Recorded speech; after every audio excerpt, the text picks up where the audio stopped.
ഇന്ന് നമ്മളോടൊപ്പം ഉള്ളത് പ്രശസ്ത TV താരം പ്രഭാകറാണ്. അപ്പോൾ അദ്ദേഹത്തോട് തന്നെ വിശേഷങ്ങൾ ചോദിക്കാം. സാർ, അപ്പോൾ സാർ ഈ രംഗത്തേക്ക് കലാരംഗത്തേക്ക് കടന്നു വന്നിട്ട് ഒട്ടനവധി അനേകം വർഷമായിട്ടുണ്ട്. അപ്പം സാറിൻ്റെ ഇതുവരെയുള്ള കലാജീവിതത്തിൽ മറക്കാൻ പറ്റാത്ത അങ്ങനെ ഏതെങ്കിലും ഒരു അനുഭവം ചോദിക്കുകയാണെങ്കിൽ സാർ പെട്ടെന്ന് ഓർത്തെടുക്കുന്നത്? എല്ലാ ദിവസവും മറക്കാനാവാത്ത അനുഭവങ്ങളാണ്. കലാജീവിതത്തിൽ ഓരോ ദിവസവും നമ്മുടെ ആഗ്രഹങ്ങളല്ലേ നടക്കുന്നത്. ഇപ്പോൾ ഒന്നും മറക്കാൻ പറ്റില്ല. അപ്പോൾ മെമിക്രിയിൽ നിന്നാണ് സാറ് കലാജീവിതം തുടങ്ങുന്നത്. അപ്പം മുമ്പ് ഉണ്ടായിരുന്ന മെമിക്രിയിൽ നിന്ന് ഇപ്പോൾ TV രംഗത്തേക്ക് വന്നപ്പോൾ ഉണ്ടായ ഒരു മാറ്റത്തെ പറ്റി ചോദിക്കുകയാണെങ്കിൽ സാർ? ഞങ്ങൾ വരുന്ന സമയത്ത് മിമിക്രിയിൽ നിന്ന് വരുന്നവർക്കായിരുന്നു ഏറ്റവും കൂടുതൽ മാർക്കറ്റും വാല്യൂവും ഒക്കെ ഉണ്ടായിരുന്നത്. അപ്പോൾ ആ സമയത്ത് എന്താണ് ആ ഒരു 90s ഈ കലാഭവൻ തുടങ്ങി വെച്ച ഒരു ഇമ്പാക്റ്റ് ആയിരുന്നു. ജയറാം, ദിലീപ് ഒക്കെ സിനിമയിൽ വന്നത്. അതുകൊണ്ട് മിമിക്രിയിൽ നിന്ന് വരുന്നവർക്കെല്ലാം വളരെ പ്രതീക്ഷയോടുകൂടിയാണ് ഇൻഡസ്ട്രി ഞങ്ങളെയൊക്കെ വരവേറ്റത്. അതുകൊണ്ട് മിമിക്രി കുറച്ച് കൂടുതൽ ഗുണം ചെയ്തു. കൂടുതൽ എക്സ്പ്ലോയിറ്റ് ചെയ്യാൻ വേണ്ടിയിട്ട് മിമിക്രി ഉപകരിച്ചിരുന്നു. അപ്പോൾ അവതാരകനായിട്ടായിരുന്നു കടന്നു വന്നത്. അതെ, അവതാരകനായി അനേകം ചാനലുകൾ വർക്ക് ചെയ്തിട്ടുണ്ട്. അപ്പോൾ എടുത്തു പറയേണ്ടതെന്ന് പറഞ്ഞാൽ സൂര്യ ടിവിയിലെ ഗൂഗിളി, സൂര്യ ടിവിയിലെ കളിക്കളം, പിന്നെ കൗമുദിയില് സാൾട്ട് ആൻഡ് പെപ്പർ പേരൊക്കെ.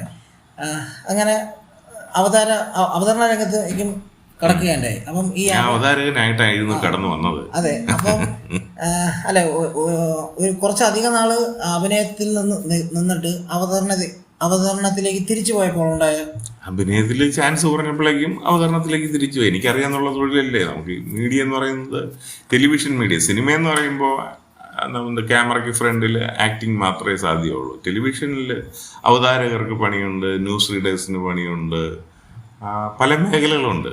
നമുക്ക് അതിൽ ഏത് വേണമെങ്കിലും. എനിക്ക് മിക്കവാറും ഓൾമോസ്റ്റ് എല്ലാം ഞാൻ ഒരു ഓൾറൗണ്ടറാണ്. ക്രിക്കറ്റ് ഓൾറൗണ്ടർ എന്നൊക്കെ പറയുമ്പോൾ ടെലിവിഷനിൽ എവിടെയൊക്കെ സാധ്യതയുണ്ടോ ക്യാമറയ്ക്ക് മുന്നിൽ അതെല്ലാം ഞാൻ പ്രയോജനപ്പെടുത്തിയതാണ്. അഭിനയത്തിൽ അവസരങ്ങൾ കുറഞ്ഞു വന്നപ്പോഴേക്കും, കാരണം നമ്മുടെ ഒരു പ്രായം കഴിയുമ്പോൾ നായകനായിട്ടൊക്കെയാണല്ലോ അഭിനയിച്ചുകൊണ്ടത്. പിന്നെ ഇനി ഞാൻ നായകനായിട്ട് അഭിനയിക്കേണ്ട ഒരു പ്രായമൊന്നുമല്ല. അപ്പോൾ അടുത്ത് എനിക്കൊരു ചേഞ്ച് ഓവറായിട്ട് നായകൻ്റെ അച്ഛനായിട്ടൊക്കെ അല്ലെങ്കിൽ അമ്മാവനായിട്ടൊക്കെ വരണം. അതിലേക്ക് കുറച്ച് ടൈമുണ്ട്. ആ ഒരു ഗ്യാപ്പ് വന്ന സമയത്ത് തൊഴിൽ കേരളത്തിൽ ജീവിക്കുകയില്ല. നമ്മൾ ടെലിവിഷനിൽ നിൽക്കുന്ന ഒരു ആൾക്കാരുടെ ഒരു സിനിമ പോലത്തെ ഹ്യൂജ് പ്രതിഫലം വാങ്ങുന്നവരല്ലല്ലോ. അപ്പോൾ നമുക്ക് ജോലി ചെയ്തുകൊണ്ടിരിക്കണം. അതുകൊണ്ട് അവതാരകന്റെ കുപ്പായം പുതിയ രീതിയിൽ, അതാണ് ഞാൻ സോൾട്ട് ആൻഡ് പെപ്പർ അങ്ങനെ പോയത്. സോൾട്ട് ആൻഡ് പെപ്പറിലാകുമ്പോൾ കുറച്ചുകൂടെ സേഫ് സോൺ ആയിരുന്നു.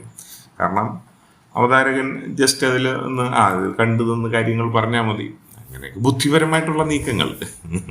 അപ്പോൾ ഇപ്പം മിമിക്രിയിൽ നിന്ന് സിനിമയിലേക്ക് വന്നു, അല്ലെങ്കിൽ TV രംഗത്തേക്ക് വന്നിട്ട് സംവിധായകരായ വ്യക്തികളുണ്ട്. അപ്പോൾ അങ്ങനെ ഒരു ചാനൽ പരിപാടിയിൽ ഒരു സംവിധാന സംരംഭത്തിനെ പറ്റി പറയുകയുണ്ടായി.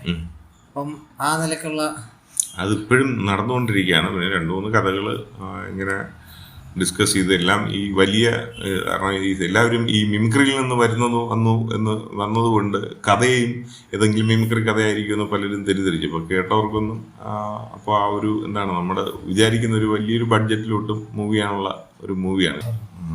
സംവിധാനം എന്ന് പറയുന്നത് ഇപ്പോൾ പൊതുവെ ഈ ഞാനിപ്പോൾ ഒരു ആക്ടറാണ്. പക്ഷേ വേറൊരു വലിയൊരു ആക്ടറിൻ്റെ ഡേറ്റ് ഉണ്ടെങ്കിൽ നമുക്ക് ഒരു പ്രൊഡ്യൂസറെ കിട്ടത്തുള്ളൂ.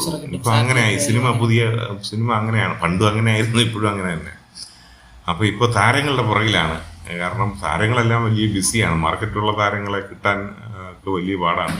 പലരെയും ബാക്കിൽ ഞാൻ ഇപ്പോൾ ശല്യപ്പെടുത്തിക്കൊണ്ടിരിക്കുകയാണ്. ഇപ്പൊ ഞാൻ കാരണം മറ്റു താരങ്ങൾക്ക് ശല്യമായെന്നാണ് എനിക്ക് തോന്നുന്നത്. എന്തായിരുന്നാലും ഉടനെ അത് പ്രതീക്ഷിക്കാം. അപ്പോൾ സംവിധാന സംരംഭത്തിലേക്ക് ആശംസകൾ നേരുകയാണ്. Thank you so much. അപ്പോൾ ഇനി ജീവിതത്തിൽ വിജയങ്ങൾ ഉണ്ടാവട്ടെ എന്ന് നേരുന്നു. നന്ദി. കുറച്ച് അറിയാം, പ്രോഗ്രാമിൽ പോകാൻ റെഡി ആയിക്കൊണ്ടിരിക്കുകയാണ്. അപ്പോൾ കുറച്ച് സമയം നൽകിയത് എന്തായിരുന്നാലും നിങ്ങളിങ്ങനെ നിങ്ങളുടെ പഠനത്തിന്റെ ഭാഗമായി കടന്നു വന്നത് പഠിക്കാനായിട്ട് നിങ്ങളുടെ വിജയത്തിലേക്ക് വേണ്ടിയിട്ട് നിങ്ങളെ വിജയത്തിന്റെ ചവിട്ടുപടിയായിട്ട് എന്നെ തിരഞ്ഞെടുത്തതിൽ ഞാനും വലിയ അഭിമാനത്തോടു കൂടിയാണ് കാണുന്നത്. നിങ്ങൾക്കും എല്ലാവിധ ആശംസകളും അറിയിക്കുകയാണ്.